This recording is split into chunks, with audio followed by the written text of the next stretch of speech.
Hello, everybody. Welcome back. Hello. Hello. So, uh, okay. So I'm gonna be completely honest with all of you. I got bored halfway through reading one of these issues, so we're gonna just talk about it first. Like, I need to, Okay. I kind of need to vent about this like first off, and I guess it kind of makes sense.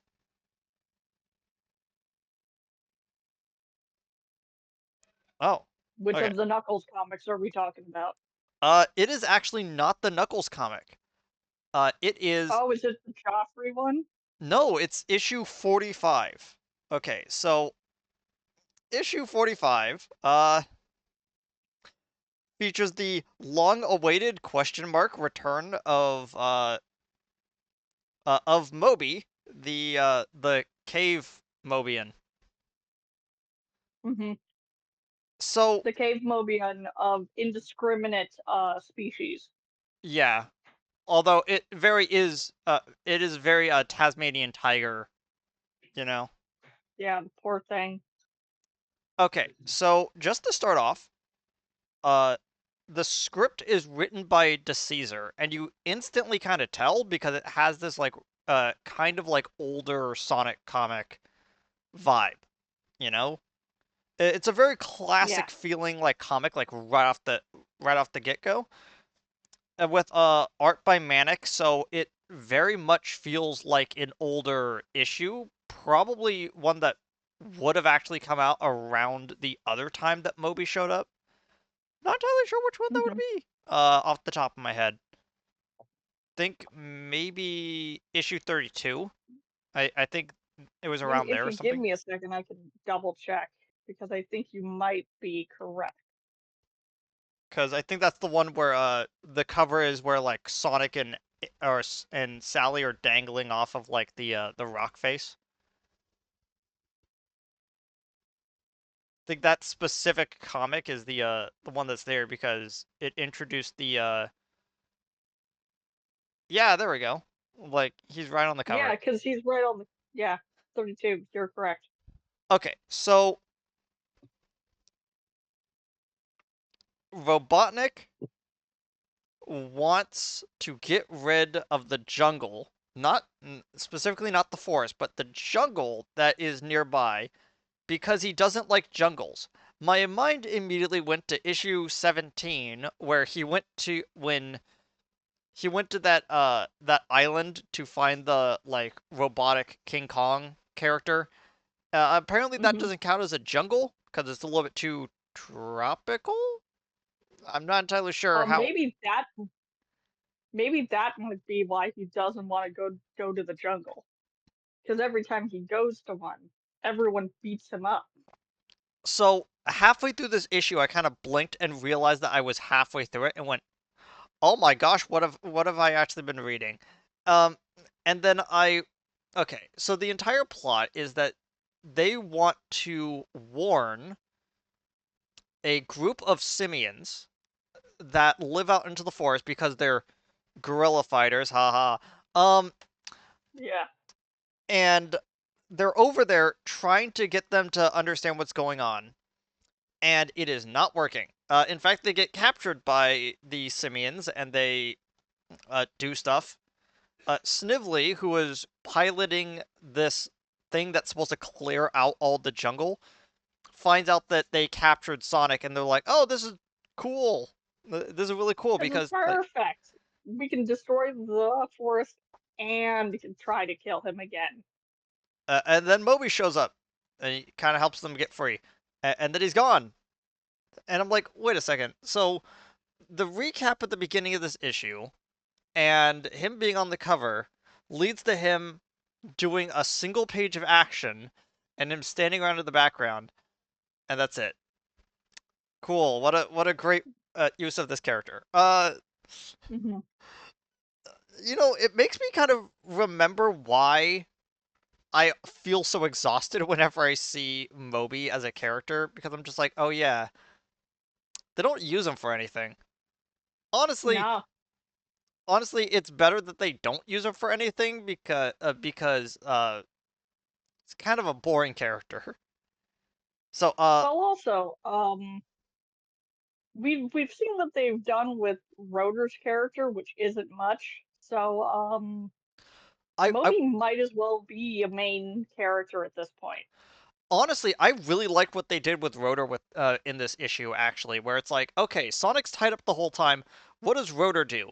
Um, Rotor makes himself useful. He repairs their stuff. He helps cook for them, and he gets nice with the gorilla fighters to sneak in a food to make them all tired so that they could escape more That, easily.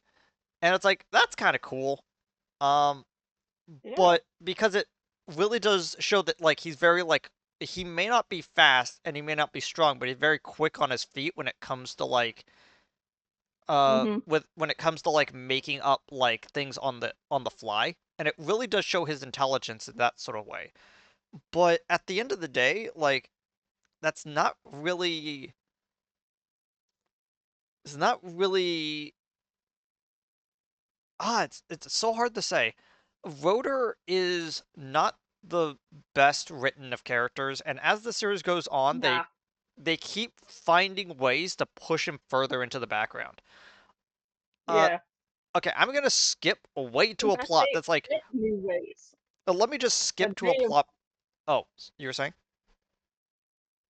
yeah, it's almost like they invent new ways to make him more and more useless so they can shove Tails further forward.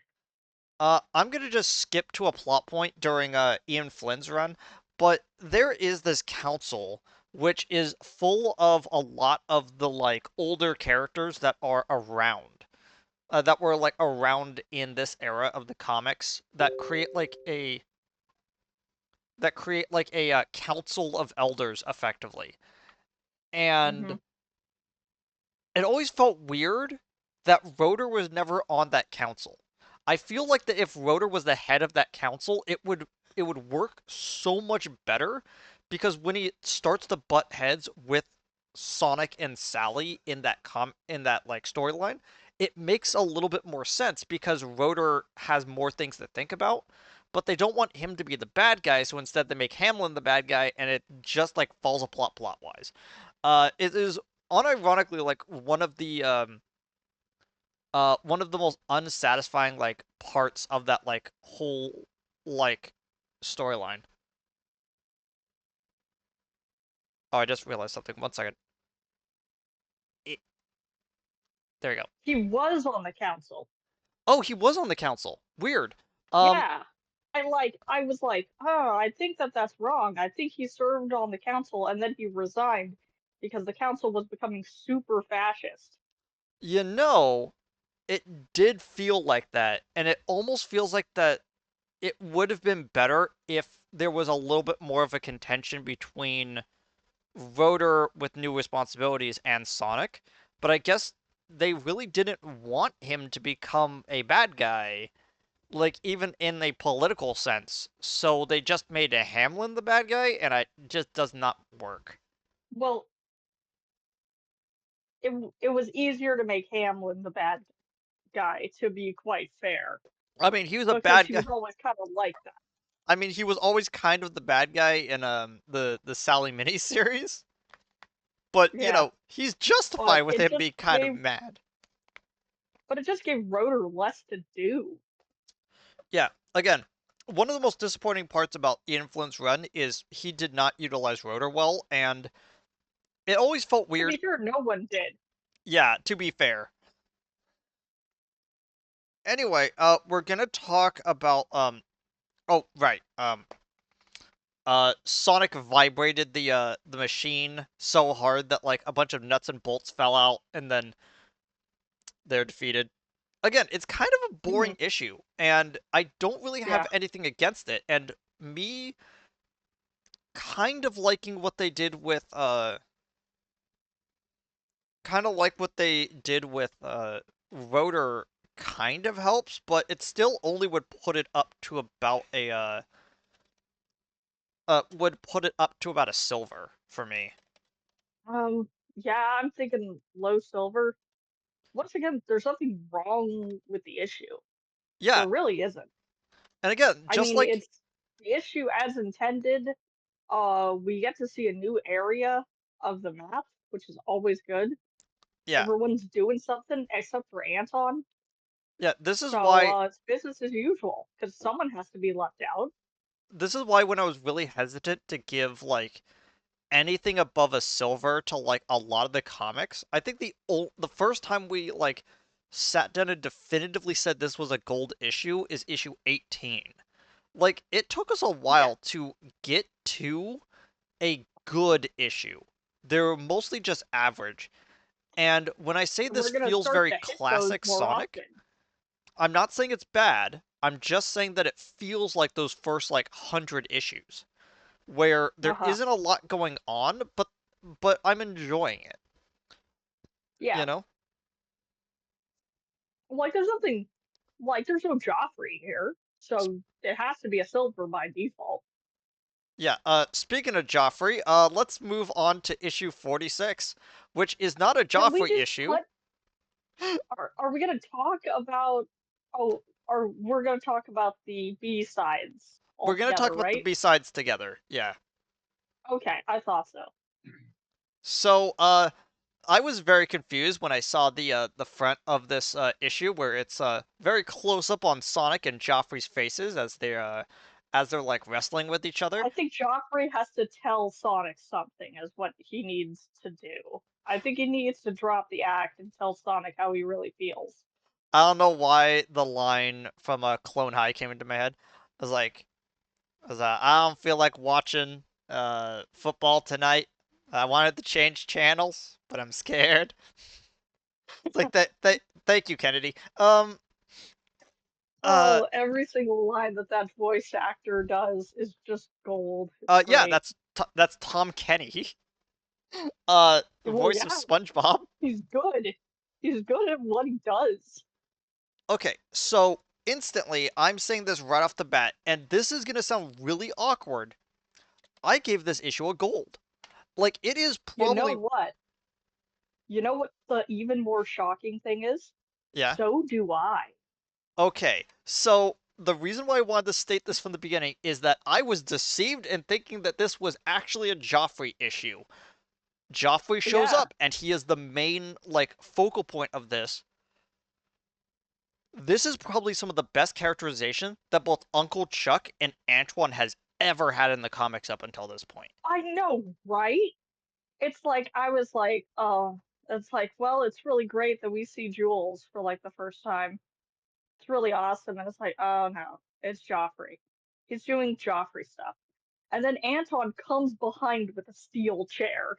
Okay, so what happens is we first get a flashback to the first time the roboticizer is used as Uncle Chuck roboticizes uh uh His brother. his It's brother, he says Sonic's it's his dad. brother, so we can be yeah, so we can be less coy about this.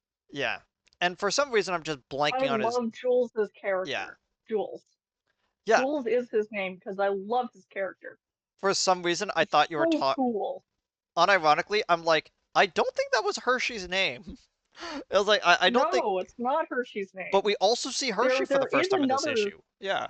we do. Yeah. Okay. So and Uncle Chuck. Oh, I forgot to mention that the script is, as you could tell, uh, Joffrey's on the cover. This is written by Penders, but is also written by Kent. Uh, and this is the first time Ah, we see Nelson Ortega they in like yeah. in a main I like think art role. I think that they're starting to get Ken Pender's Wranglers is what they're starting to get. Yeah, they realize that like he works better when he's paired up with someone to write with because say what you will Then he about can't go off the cuff. yeah, say what you will about Joffrey, he's really good at writing character dynamics. He's really good at like Mhm. writing conflict between people and making it feel realistic. The problem He's is that good at writing anything that's not romance, is yeah, the thing. he He needs keeps to get his hands off of romance. he keeps demanding that Joffrey, the 21-year-old skunk guy, is making out with the 14-year-old Sally Acorn. Hey, to be Very fair, awkward. to to be fair, I think she's 15 now. Yeah, she's like 14, It's 15. still That's still teeny. creepy. It's still not good. It's really not good. Why is Eggman suddenly a a more good character than Joffrey? Yeah, I'm gonna say this right now. I have nothing against Nelson Ortega. This is one of the first times we've really seen them in like a main art role, at least. I'm not sure if they were like a colorist before or whatever, but some of their faces don't look good. There is a panel that I actively took a note of to remind myself of this, where Sonic punches Joffrey and he goes into big head mode for seemingly no reason. It's just head with like legs and arms sticking out of head. And I'm like, why? Why does he look like this? There's one scene, what is it, page 7, where Chuck is all eyes. He's just looking down and he's looking like that Lisa Simpson meme.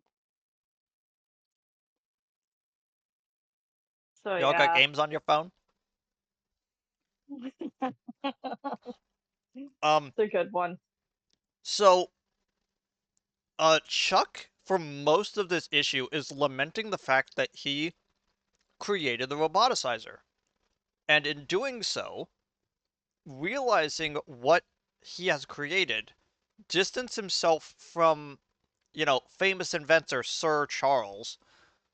Um, he decided to basically soft retire and become a chili dog vendor just so that he can be closer with the people. And I think about the quote of some of the most some of the most destructive weapons on Earth were created by humanitarians. And I Yeah, think that that really does fit Chuck as a character, where he is constantly plagued by the fact that he helped create the world that they are currently in. And it yeah, really, really hurts to see him like this, especially since it started out like, very virtuous. He wanted to create a very fast acting medical, a way to triage people who are like about to die. And we get into this later, but the reason why Jules can never be unroboticized is he would just be unroboticized back into I'm about to die from losing all of the blood in my body. And it's kind of yeah. sad. It's kind of It sad that like truly is. because the technology That was brand new and because they couldn't really uh they didn't really and he was know the how this would first. work, like Jules is basically stuck the way that he is, like adding more to Charles's lamentations. Hmm. And I feel like that this point around Chuck is basically where his character stays up for the entire rest of the series. They don't really develop it too much, but they keep adding to this aspect of his character. And I think they do this very well in several other issues, especially when we get past Adventure, I believe. I think once Sonic comes back, once we get to the Homecoming, uh, we get a lot more Charles that does like with this frame in mind. But it's why I Yeah. really liked Uncle Chuck in the comics, is because this was an aspect of him that didn't really come out uh in the TV show. Well, to be fair, the TV show was less focused on the war aspect of it. Whereas in a comic, every time that they come back to Uncle Chuck, the old war memories come back. Yeah. So there was a moment where Joffrey comes from around a tree. There's a massive editor's box going, "Hey, you might remember this guy from." It's like, I don't want to. No, thank you. Um, And the and wolf pack is also there. the wolf pack is also there with new character Drago. I forgot Drago was here, but he is here now. Hey, everyone forgets Drago's there except for him. It's like, what do you mean? I'm an important character, and then everyone laughs. Uh, okay, so Joffrey gets a wild hair, and he has to now fight Sonic. Like he needs like Like he's some stuck in the same area with him again, and Joffrey really needs therapy. yeah. And so of course this comes to blows, and they start fighting each other, and something very interesting happens where Joffrey, is following up on what the Wolfpack said, where they don't really trust Uncle Chuck because they're infiltrating uh an area by Robotnik with a robot, and they feel Hmm. justifiably concerned, but they need Uncle Chuck's help to get into where they're about to go. So it's reasonable to understand why he needs to be there, but the other characters around him don't really know that. And Hmm. Joffrey is kind of like picking this up and he's like wants to like twist the knife a little bit into Sonic. When out of nowhere, Antoine just clocks him upside the head and he goes, "Do not besmirch the honor of Sir Charles. He is a fine man and I will not have you disparage him." And it was at this moment that it And clicked in my head. Anton's best moment so far because he's been like the stereotype Frenchman, and Yeah, because he's right. Antoine finally lets the thing out that has been bugging him this whole time. How dare Joffrey St. John take his dad's role as head of the guard for the king. That was his spot. How dare he besmirch it and ruin and disparage the honor of other people that were in the close circle of the king. And I'm like, holy crap, I forgot about this aspect of Antoine Oh, where I have not. he's just like Anton is there's a very he's the famous most honorable character in like the group. there's a very famous panel where Sonic and Tails are talking to each other and they're like, "That's right. He wears his dad's old uniform as a sign of respect to him." And I looked at the very sad Antoine on the panel and just started laughing. I'm like, "How dare this panel make me laugh again?" It's It's so quite funny. nice. He's just in a white void, just like putting his hand like very Napoleon like into the jacket, and he's just like looking sad, and I'm like, how dare you make me laugh at this? This is a heartfelt moment. Yeah. Hey, they need to get all the French stereotypes all in one, or they're gonna think they're lacking with like Anton's character. And everyone comes to Antoine's character to back him up, and Bunny then lets it be known Antoine saved her life back when the invasion first started happening. And the panel shows that he like rolls a rock in front of a SWAT bot to take it out to to an unroboticized bunny, and just like is like, "Oh." And then she goes, "And I never forgot that." And then puts a little kiss onto his cheek when no one's looking. And I just go, Because it's important to her that Anton knows how much she cares. so I want you to kind of like picture this trajectory of thought. Uncle Chuck believes that he has lost his honor. Joffrey shows up, who wants to have all this honor, but does not get it out of the one character that the audience believes has a bunch of honor. So Joffrey goes Joffrey's level of honor, quote unquote, or we're using this as like a weird scale, goes down every single time Sonic like insults him. So he tries to bring himself up by besmirching other people's honor, which makes Antoine become the most honorable character above them because he brings up the other characters. So it's showing this dynamic between Antoine and Joffrey that is a very weird vector that we just hadn't seen before because, he's been fighting with Sonic the whole time, so we really haven't seen Joffrey interact with literally any other character besides Sally. And it's this great moment where you take all of the hatred that you have for Joffrey and the writing, which is both intended from the author and not quite so intended from the author, and just funnels all of that into a really great moment for Antoine, where he comes off on top as, no, I think if the king were to die and Sally doesn't want to take the throne, Antoine is the most trusted person to pick up that mantle right now.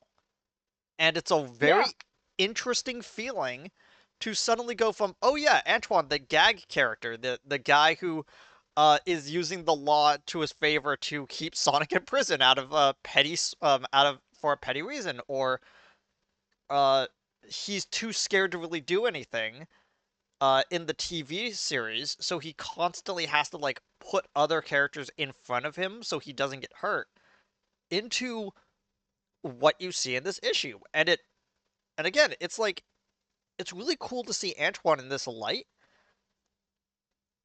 and we're we're gonna get into this into a later Kent issue, and I think Kent loves Antoine as a character because oh yeah, he should. whenever Kent writes Antoine, he is not always the central focus, but he gets at least one cool moment almost like every single comic. Let me double check something really quickly because if I remember correctly, um,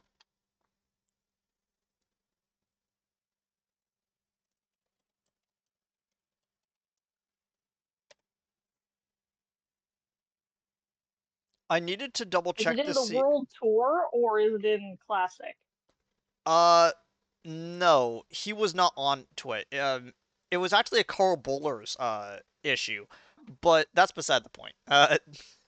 Uh, I there was a Kent issue that I really enjoyed where they basically just put Antoine in this sort of light where you realize that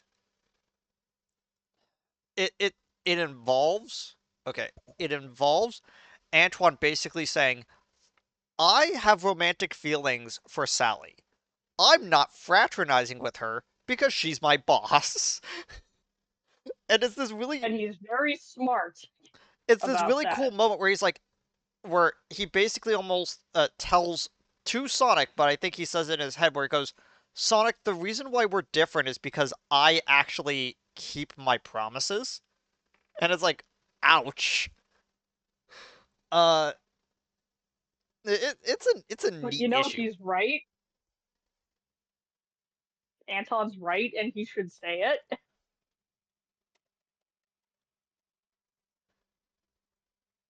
Anyway, I really enjoyed this issue, Oh yeah. but Anytime Anton gets to shine and Joffrey gets his like face pounded into the mud is a good comic. Because Anton's a good character and he deserves good moments. so in the list that we have, we're technically timeline wise, we're supposed to be reading 45 and 46 after the Sonic, after the Shadow. My gosh, after the Knuckles, You okay? after the start of the Knuckles comics, and I understand why because of what happens in 46. It just feels weird for him to go from meeting with the charlatan to starting the Knuckles series and then going back to searching for the six. It's just very awkward. So I wanted to talk Yeah. about these comics because even though the stuff that happens in 47 take place after the miniseries, it's still part of this line of stories, and it's very awkward to talk about if we don't talk about it in this way. So, um, in issue 45, Knuckles goes up Uh, against the Sorceress and the Enchantress as a tag team. I will say this. Uh-huh. Whenever people discuss, Knuckles being like a fool, being like dumb as bricks, I always think of this issue in particular, especially Really? this series of issues, is because Knuckles is constantly up against people who are either more powerful or more intelligent than him, and he has to come out on top. And it always feels earned to me personally. Like Yeah. his fight with the charlatan lives in my head rent free. Because it's like, yeah, Knuckles doesn't have super speed to be like light on his foot. Like Sonic is, he has to think about things. And so we've got a very resourceful, actually very intelligent character who is constantly up against magic and nonsense. Yeah, it's this then leads into the Knuckles series because there's three vectors of Uh-huh. storylines. They're all going at the same time, and it literally is this trifecta of magic, technology, and traditional culture that fit around every single like echidna, and depending on which one of those vectors that they lean towards more, their lines are drawn in between the characters to make them not able to actually cooperate well with the other characters. And Knuckles straddling this very specific middle line is important to Knuckles as a character, and also very good for the Knuckles series as a whole. When Knuckles actually participates into it, we're gonna get to Oh that. yeah. But When it's not just like 3 issues of flashback and like 1 page of Knuckles punching. yeah, so the Sorceress and the Enchantress, their powers are that the Sorceress shoots lightning out of her hands, and the Enchantress forces Knuckles into a life of servitude. Uh, very okay. Knuckles It's real awkward in like a kid's comic. is like I'm like, I don't think 10-year-olds should read this, but I guess I'm not the comics code of authority, Knuckles looks so I right guess at it passed. Knuckles looks right at the camera and he goes, "Kids, remember, a woman can never take your money from you." And it's like, what do you mean by this, Knuckles? It's like, what do you mean by this? Uh, Knuckles, so be careful. there's several there's several panels of Knuckles just going, "I need to break out of this mind control, but I just don't know how." When out of nowhere, Sir Connery basically breaks into the room and he goes, "Hello, I am the Paladin." Just call him the Kool-Aid man. He like breaks the wall, and I'm pretty sure that there were 3 more walls he broke through. I would like to I would like to say that I rather enjoyed the actual like choreography of the fights of these two B-sides, but it's Yeah, really hard to explain what about it I like. It just flows well yeah. as an actual fight scene, but it's hard for me to point out specific like panels that I like. But yeah, after the fight and us meeting three of the people that were pointed out to us, we have to now encounter the other two, which are the ones that are in 46, which are the wizard and the alchemist. Yeah. Specifically, it was stated that the alchemist fights alone, but here is the wizard and the alchemist that are basically sitting in a room together, seemingly like teaming up with each other. Although Mm-hmm. it's very easy to understand that the wizard is basically just being used as a conduit for the alchemist to create these potions, to fuel his magic. And Yeah. after a bit, you realize, oh, the wizard is actually just like a wax figure, effectively. They don't Yeah. actually like do anything. They're just a vehicle in which the alchemist can use magic. Which means that Hmm. the wizard is still out there somewhere, but where he is, we don't know. And Yeah. after the magic kind of dissipates, after they defeat the after the wizard, the statue falls away to reveal that the inner core of the statue is the magical sword of Acorn, which Which makes Knuckles, sense why he was able to do so many special things. yeah, It's because he basically had a massive Duracell battery propped up in a chair.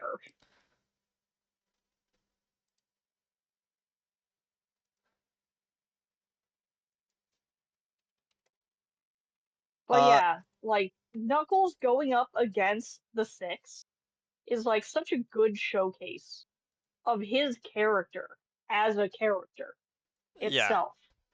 And and I these these scenes always have a place in my heart every time I think about the Knuckles from Saw and Eric Boom, who was funny, but to me that's not Knuckles. This is Knuckles. there's a This difference is what he between offers, this is what he brings. between I am stupid so I punch hard and I punch with intention so I must pick the right time. These sort of Mhm. issues really do show that Knuckles is like a very smart character and he uses his intelligence wisely when it comes to the hits that not only does he like actually like do, but the ones he takes as well.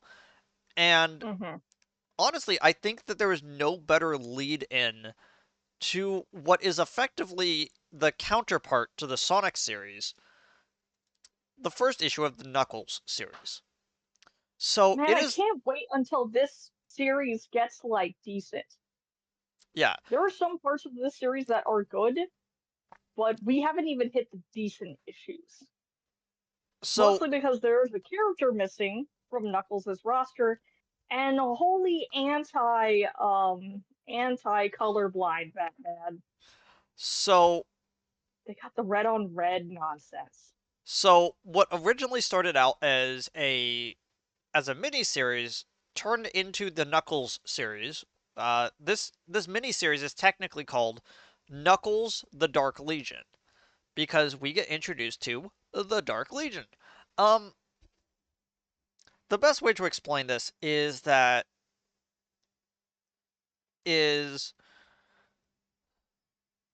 is actually very well showcased in the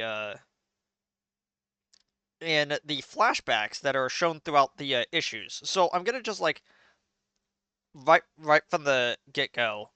It is a script written by Penders and Taylor, um,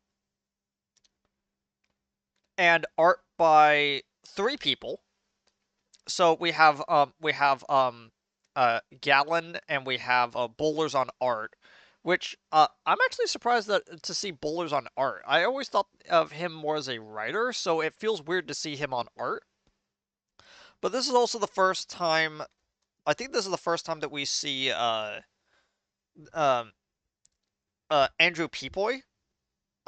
Okay, so if I remember correctly, he was hired specifically to be one of the artists for the Knuckles miniseries, and then got absorbed back into the main series when the Knuckles miniseries collapsed. Um, and Bowlers started out with art with Sonic Live. If I remember correctly, uh, they did the art for one of the B-sides that was in Sonic Live, not Sonic Live itself. And you A very inst important distinction there.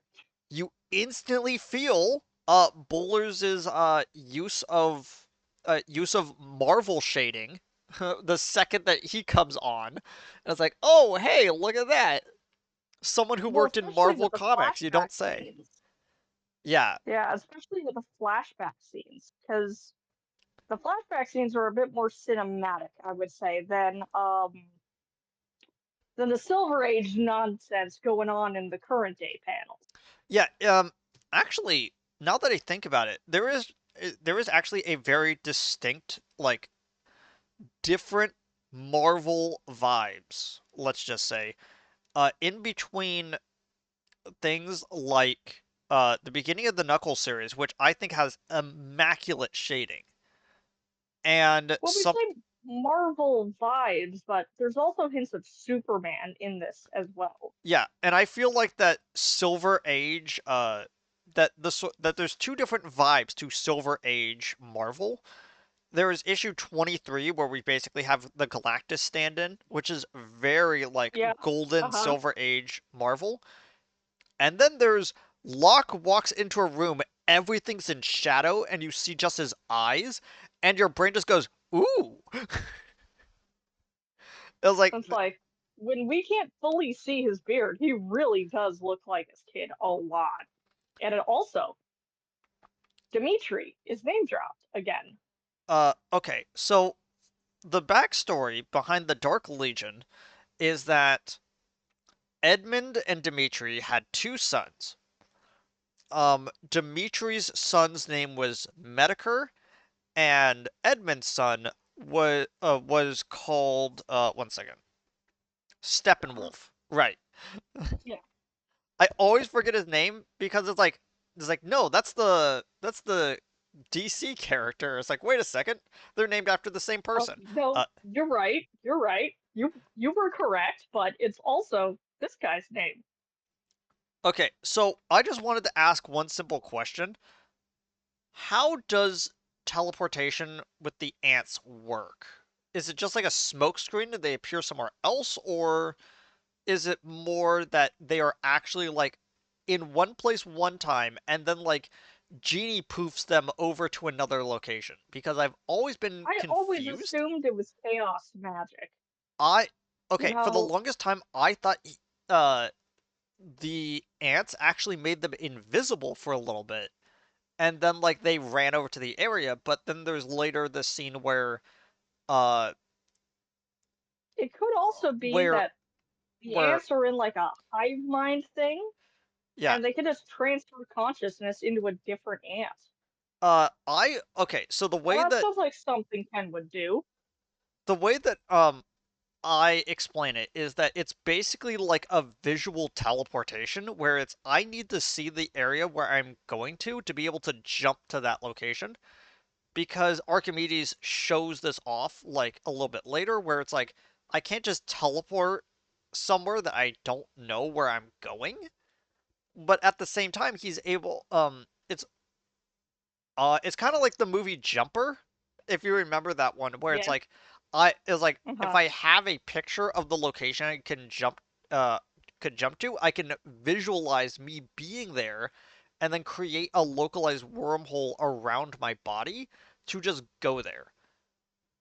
So like for instance in that movie he looks at the inside of a bank vault and then later on at night he just remembers what the bank vault looks like and then jumps inside, takes the money from it and then jumps back out, and it's like yeah, it's like that's probably how it works. It's just that it feels awkward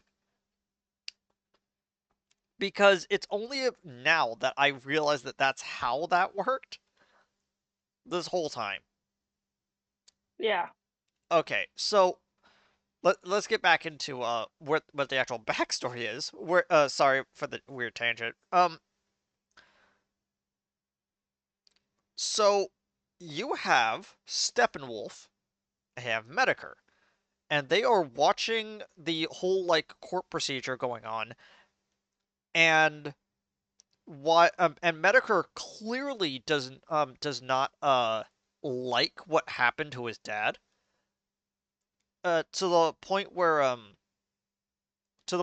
when they start confiscating all the technology, uh, Medicare explicitly shows that he is not giving up everything. He is willing to performatively give up his his Sega Genesis. Very funny joke there. He's able to give up his Sega Genesis for when it comes to like society, but he's clearly not gonna tell them about the like secret hidden like tech room like in the back of his house, Yeah. which leads to uh, a really good joke where they're taking all the technology from like a apparently like some council member's like house because he didn't think that they would actually get his stuff as well, and he angrily yells at his wife, Martha, they took the VCR. And I'm like, dude, it's like just let it go. I didn't think the leopards would eat my face. Uh, so so Edmund is looking into a weird like hooded group of people that have started like coming together like when the actual like taking of all the technology happened, and it is the first instance of the Dark Legion, which are basically coming together and saying technology is part of our way of life. Why should we stop uh progressing as a society just because we're afraid of the technology that comes from this? And in seeing this, and eventually because like Edmund gets killed by one of these people, Steppenwolf makes a pact with the ants and the Master Emerald itself to basically harness a little bit of its chaos energy so that he could basically walk into the group of people that are the Dark Legion, create a massive wormhole, and just shunt them into another dimension. Which feels a little extreme, but that is one way to get rid Um, of a group of people very quickly. that's certainly one way to temporarily solve a problem. That creates a plot hole later, a literal plot hole, but um I'm It gonna won't be the just first time a plot hole will open up because a character does something. all I'm gonna say is that it feels like there is less than like 30 people in this group, and this is like 500 years later. Uh, there's not really a good explanation to uh how these people maintained a society in on that other side It's effectively. okay. We don't have to think about that.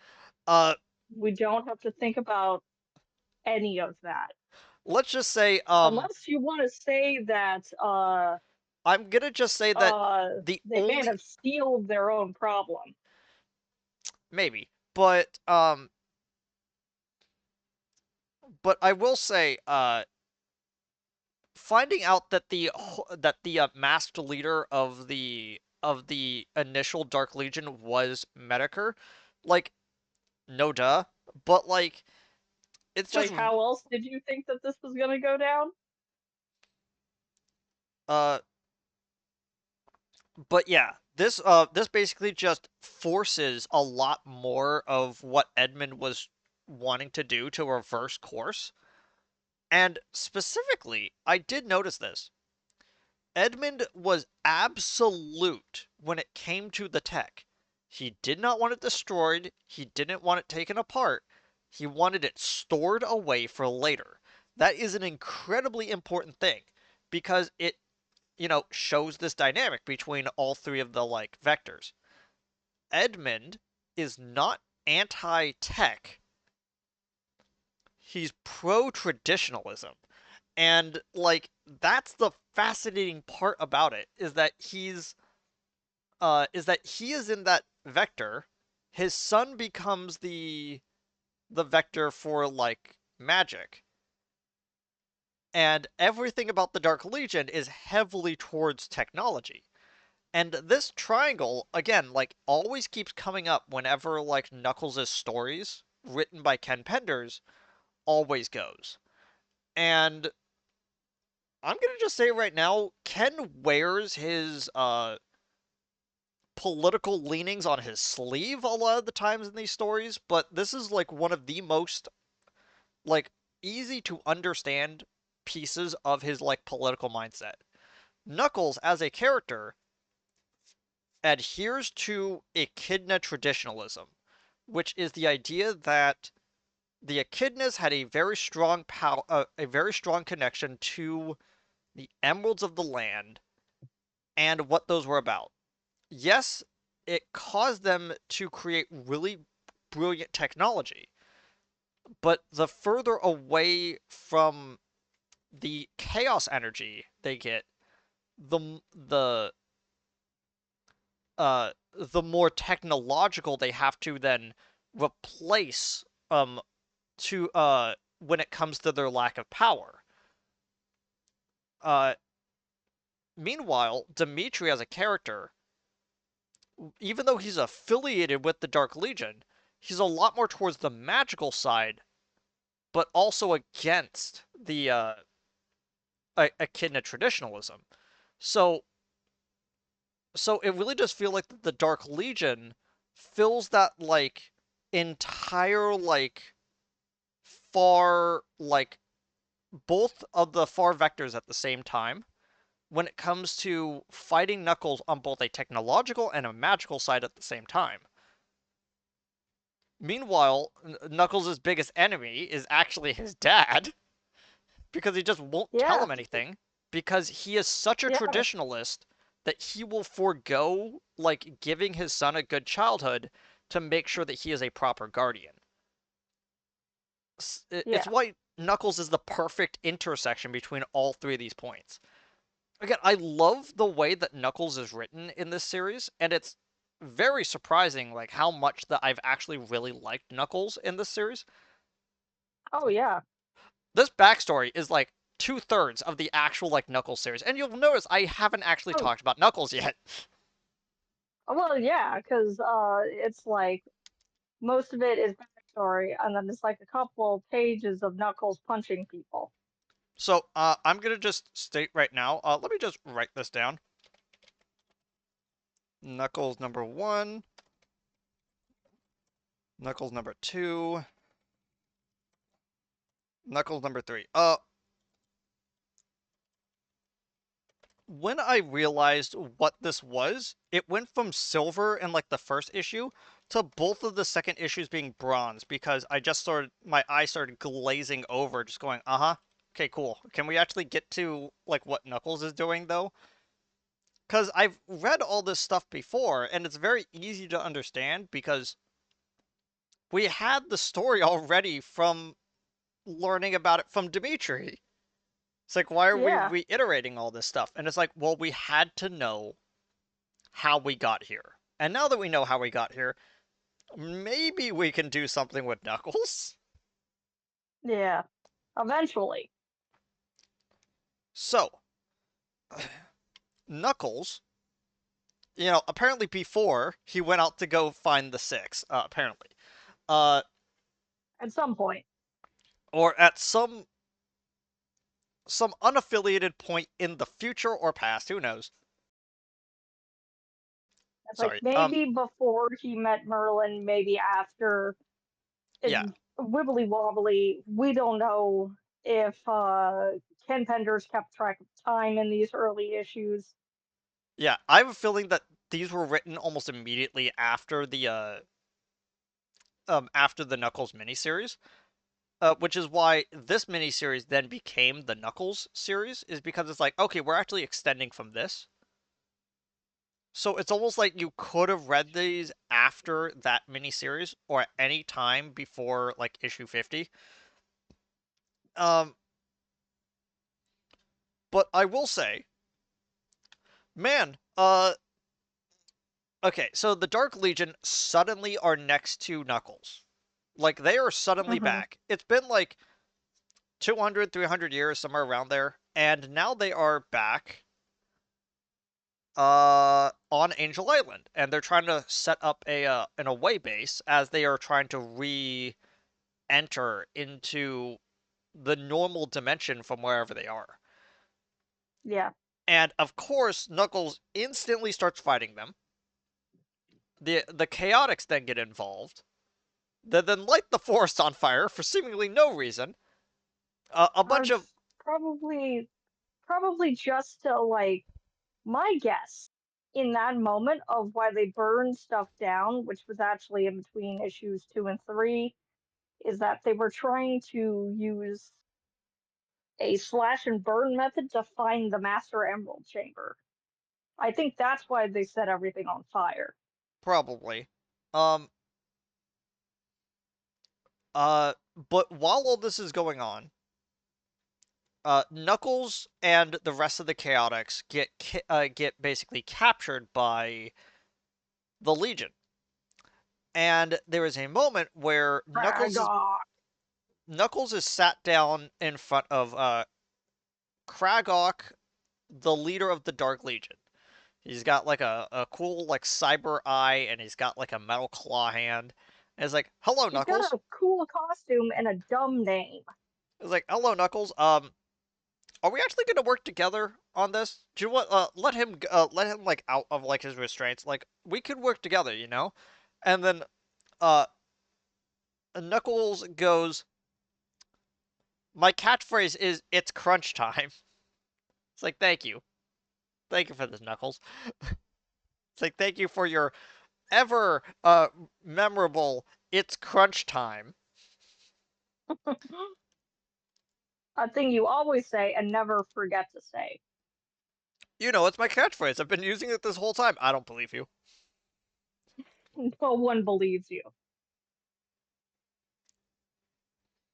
And there's this great moment where after Knuckles basically okay, so Knuckles basically gets beaten up by like all these guards, and there's a moment, and I'm gonna bring this up next time, where the guard in front of the tent looks at the tent and looks worried, and I clapped my hands and went, "There she is." Yeah, it looks like someone's uncomfortable with torture methods. This wouldn't be a future central character now, would she?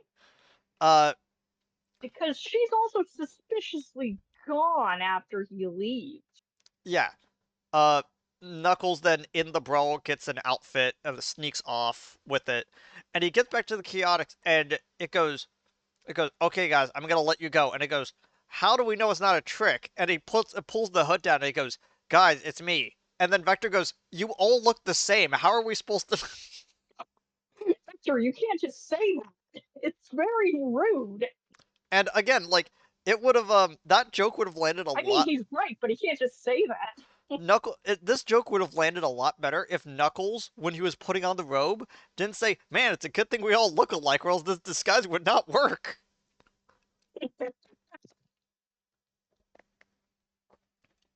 Anyway, as all this is going on, Locke basically looks over as some funky stuff is going on in Haven, which we now know the location where he's at because Steppenwolf was basically led over here by the ants to a secret base out in the middle of the desert, which is being cloaked to be fully invisible. Oh, thank you, computer. One second. Haven Um, is where they're storing all the VCRs on the Sega Genesis. yeah. So he's like, okay, who's invading the base? And he stops there and he goes, I rather would have had an enemy infiltrate this base than Athar randomly showing up. And he goes, nice to see you too, grandson. Like, absolutely just done with Locke. It's like, no, I am not here for you. It's like, I am here to give Knuckles a message. It's like, why didn't you go to Knuckles I'm then? like,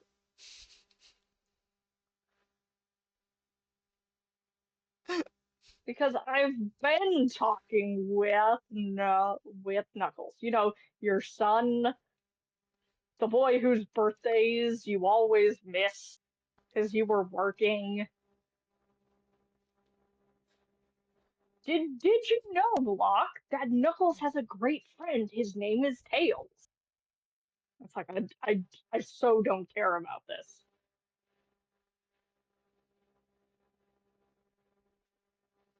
But yeah, it's The very dynamic between them is great. yeah. Aethar basically shows up to have the ancient walkers appear behind him as his stand, basically going. He goes, something bad is about Oh, to they happen. It's are, like, wow, you yeah. don't say. It's like heed their warning. Oh, don't worry, we have been. And he then vanishes off, and it's like, yeah, I can see why they don't get along with each other. They're both vague idiots that don't want to actually work well together. And then Locke keeps Archimedes from going back to Knuckles. Yes. Mm. So, this is when they're trying to fight the fire. As it's like approaching them, and like several characters get like a one-shot cameo. Uh, Vector uses his weapon. So this is the first time, and something that comes up in the games later that is very fascinating that they gave Vector this specific ability. Vector grabs his Sony Walkman that is strapped to his side this whole time because he listens to music like as stuff goes on. He took the headphones off, redirected the ear parts of to there. I've never actually known what they are. Like the cups, whatever. Um, Redirects them out, and he uses it like a brass knuckle, and he turns the music up all the way, and then he punches sonic blasts out to knock people over. And I just go, And to huh. knock the fire off as well. Yeah, and he's using that to quell the fire by moving all of the air out of the way to basically just uh choke choke the fire out of having a way to breathe. And it's like, huh, Also, Charlie gets really small in this scene I here. did notice that. That He was gets awkward. real tiny. He gets so small. And it's like they forgot how big the bee sapiens are. There's also this great moment where Locke goes, and now my plan could happen. It goes, what are you doing, Locke? And then all of their guns stop working. And then Locke goes, yes, this is what I wanted to do. And it's like, Locke, you did all of this so you could turn off people's guns? Wait, no. Uh, you're just showing off that you can do stuff like this. It's like, okay, cool. This is what I then wrote in my notes. I didn't write anything for the last few pages. Basically, nothing happened. Well, they do have this nice scene where Knuckles and Steppenwolf are kind of mirroring each other on like a long hallway. Yeah, they've been doing this the whole issue where it's like it would be one page of backstory and then one page of front story, as I put in my notes. Um, Front story not really that interesting. The backstory is where all of the interest is, but every single time they go between them, whatever pose Edmund or Steppenwolf is doing, Knuckles would mimic it to kind of show that there is like a lineage of action between the line that would eventually become the Guardians of the Emerald and where Knuckles is. And it is kind of neat how they do this like artistic choice. Not all of the poses work well. Sometimes it works Hmm. well for Knuckles. Sometimes it works well for Steppenwolf. Very rarely do both of them really look good. Yeah. Because oftentimes it will look like that they drew one and then traced over for the other one, which is probably Hmm. what they did. Yeah. But yeah, I mean, the at this point in the series, all the echidnas still look the same. yeah. So that was uh the the Dark Legion disappears. Very suddenly, they're just not there. Just like how they appeared out of nowhere, they have also disappeared out of nowhere, and so the fighting's over, I guess. One final thing, Yeah, there was this really cool like shot in issue 2 where there's this tiny visual gag of the Legion and like the robots that they brought in with them is like serving them lunch. And it's just like this like yeah, small part of this like two-page spread like down below that it oddly makes like their little base camp like feel more lived in, and it's kind of neat. I kind of like what they did there. Uh, there were yeah, some like weird artistic choices, some weird writing choices, but overall, I'm actually enjoying the Knuckles comic a little bit. yeah. Like Don't, it's still got room to be like less of a backstory fest. But yeah, hey, there's no Joffrey. yeah. As I wrote, there's a lot of backstory, no real front story, um, so far, and each of the Yeah, for a bit, the Knuckles comic basically worked in groups of three, where there will be like three-part storylines that all kind of release at around the same time. And that's kind of what we're gonna see. It's if you want to hear a story about Knuckles, it is gonna be a three-part story that all kind of releases at the same time, and all will share like the same events. And that's about yeah. it. That's what you get. Okay, so after talking about it a little bit, I gave the second issue.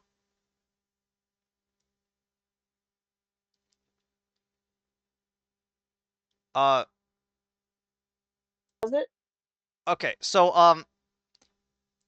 for the first issue, I gave a silver. After thinking about it a little bit, I gave the second issue also a silver, but I had to give the third one bronze because I just started getting bored halfway through this one, which again then And I led have to into agree. Yeah, yeah, it led to me being bored in 45 as well, but that's more because like uh more about what that comic was going on than what was going on in Knuckles technically.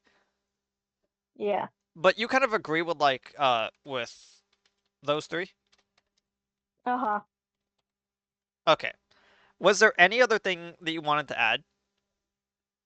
I can't wait until issue 4. Yeah, I think she gets like her full like design and like story reveal in issue 5, but yeah, I'm actually really Yeah, looking I forward to rereading the Knuckles series. uh-huh. Anyway, yeah, pretty short episode, but I two of these episodes kind of bored me to death, and it was very easy to summarize the Knuckles series because it was just the story that would be for one issue stretched out to three. Um, I think we're good on that. Yeah. Anything else? Uh-huh. I think yeah, I think that's good. Okay.